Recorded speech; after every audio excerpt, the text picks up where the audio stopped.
تنسوا الاعجاب بالفيديو والاشتراك في القناة تشجيعا لنا لنستمر بنشر المزيد ان شاء الله. يلا انتم معنا. ام رضوان بغات تجرب تبيع. اعملوا لك كفته. اعملوا لك كفته. خلاص بقى يجي بالجوع. اعملوا لك كفته. افتح الرغيف. اهو افتح الرغيف. ايوه حط تاني، حط اتنين تاني. لا هو بيكتر الكفته. حط واحده تانية.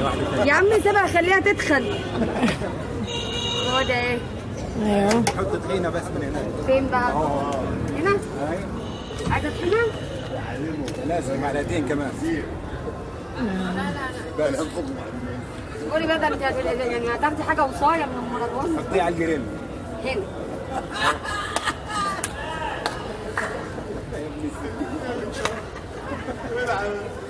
ده لما يطلع عناية ما قلتليش انا كده ليه يا اخوي؟ كده؟ ما قلتليش انا كده ليه؟ هتاكليه بقى ولا لسه؟ ليه؟ فين الطبقه؟ خدي منها 20 جنيه بقى.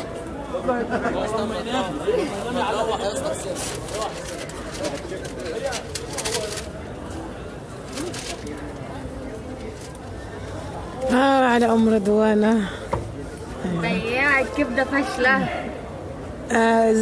زادتها على صاحب الكروسه يشيلين من عنده الزريعه والكاوكاو.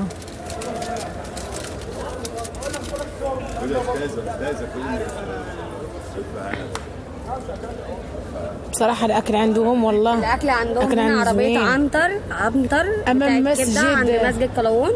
ده اصلا يا جماعه اصلا بيبيع مشاوي ويبيع اللحمه ويبيع كبده، مشهور قوي عند المسجد هنا. الماكله عنده زوينه بزاف. اهو هو ده.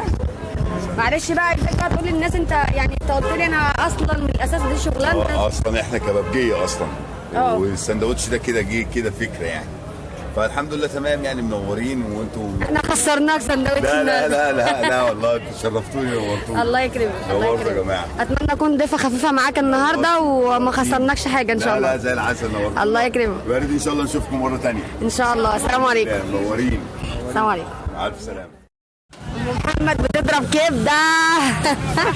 وربنا السندوتشات دي بتاعتنا احنا لوحدنا. شربت الدواء ديال الدراس، ما شكيت عليكم كحرقوني الدراس.